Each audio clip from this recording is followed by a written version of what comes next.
Michael Watrang, Ricky Lopez-Espin, our entire crew ready to roll here from Lynn Family Stadium in the 20th meeting between two of the top sides in the championship. Well, these two teams just played 10 days ago. That was a 0-0 draw. Obviously, we know the defense is going to be tough. What's going to be the key for these two sides to try to find a goal? I think if you're Danny Cruz, you're out. It's the right idea, but Hogan the first man to it. Zamudio lucky that that ball snuck through. Here comes Etu.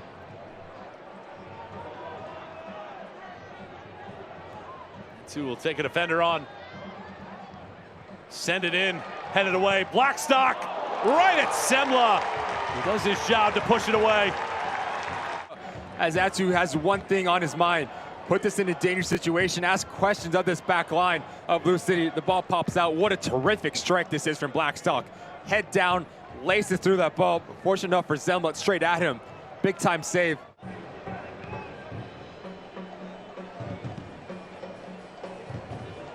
Serrano sends it in. Lancaster just doesn't get enough on it. He had some pressure on the backside, but that was a terrific opening touch. The best patch of the play here for LouCity. As Serrano peels out, again, it's off the movement, off the shoulder of Hogan. He gets drawn out. Lancaster does so well to collect this first touch. A magician, but just so unlucky. As he's so focused on Ordonez, doesn't get enough clean contact on the ball.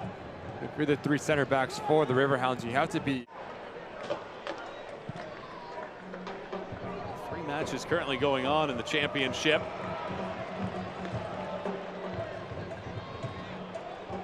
Indy has the 1-0 lead on Charleston. Goal from Aiden Quinn on another penalty in the 61st minute. Here's Blackstock. Semla punches it into a dangerous spot. Pittsburgh's next opponent, Detroit, 0-0 against Loudoun.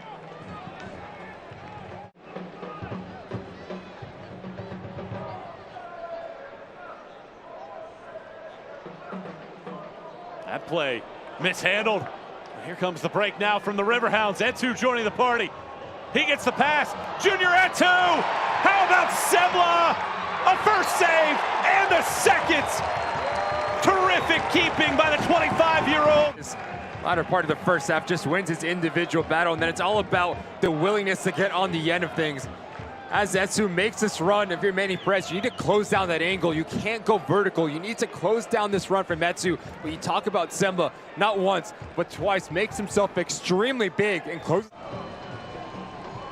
McCabe strikes. Zamudio controls easily. That ball hung in the air so long, it was an easy choice for the keeper. And just too much air underneath it. Makes a decision for Zamudio. Straightforward just to come off his line. Easily catch this ball. Secondary action if for McCabe. You're looking for quality. Just put it with enough whip to cause chaos in that second bit of indecision. But if you're LouCity, since the inception. Helps this boomerang in. Near post! Ricocheted in and just wide. Just so well to get across his individual mark. So what, does not miss by much. If that's 2 feet to the left, that's in the back of the net. LouCity dream start to the second. Galloping forward, Perez, and a foul, and a card as well. Danny Griffin picks up the first booking for either side. Has the ability to turn his defense into offense. That's such a luxury to have. Not one, not two, but three Riverhound players that Manny Perez just glides by. Transition moment. Dequa finally finds some space. Takes Tosh 1v1. Plays it back. Mertz! Off the woodwork. The Riverhounds, the movement from Albertico as he comes in. He knows Sharpie is up his backside. Let me just spin him like a top. And there's information on this pass into Robbie Mertz. As he just rolls this into the path of Mertz, says you need to hit this first time. Hits it so well. Closes his hips at the last second. Griffin goes out wide. Now it's Pittsburgh's turn to attack.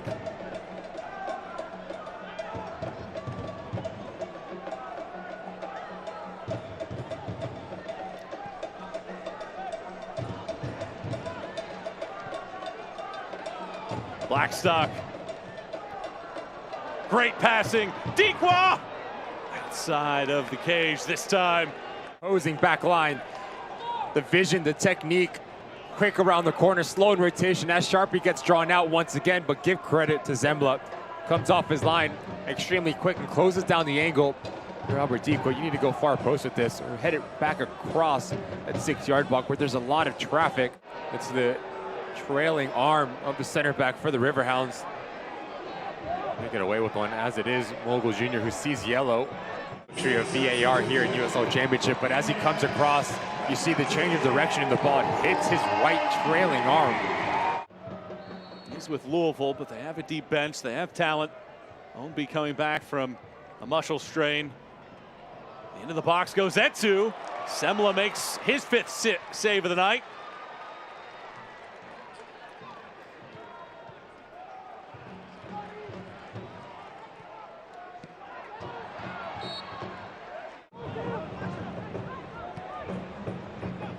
Great ball.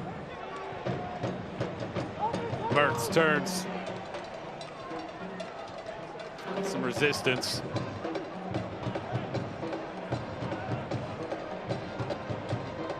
Somebody over there until Etsu gets to it outside of the box. Right back in. Dequa! Ripples the rope. Riverhounds take a 1-0 lead on the road.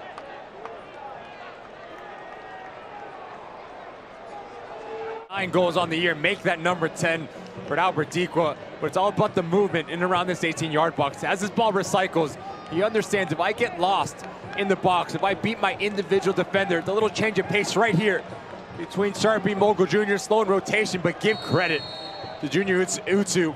Picks up his head, information on the pass, picture perfect between the lines. Albert Dequa gets around the corner, doesn't need to hit it too hard, just needs to get it on target. Maris. Back post, headed back down. And it's saved by Zamudio. Sharpie trying to flick it on. Pieces, we talked about them being a brilliant way to claw yourself back into this game, but last-ditch defending effort there from Danny Griffin. As Zamudio gets caught flat-footed on the back end of it. Terrific effort.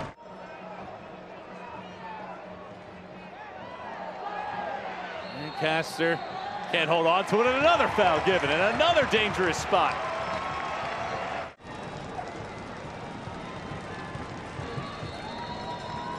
Cameron Lancaster nearly tucked it into the upper corner, just slightly over. Get this up and over the wall underneath the crossbar, but he hits it so well.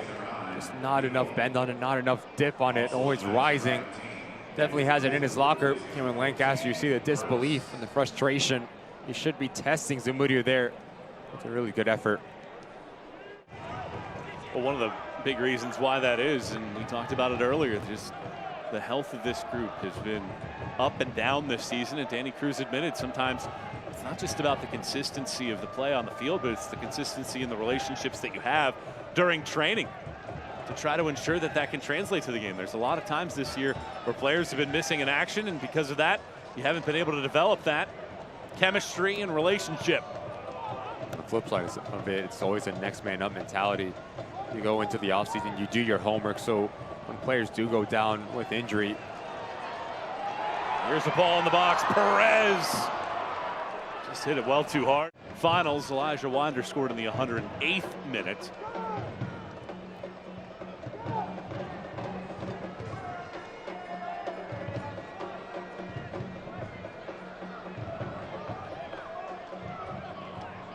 Long ball that Pals will win. Ownby hits the crossbar, and nearly the equalizer that LouCity wants. Pals on the game, he just gives you a focal point, the aerial presence, but what the secondary actions look like, whether it's underneath, whether it's looking around for LouCity saying, what on earth do we need to do to find the back of the net? It was so unlucky. Here's a corner. Dia recycled back in. Zamudio catches. It'll be one heck of a moment here, and they will not get that moment. Pittsburgh makes it 12 in a row unbeaten, and in a place that has been kind to them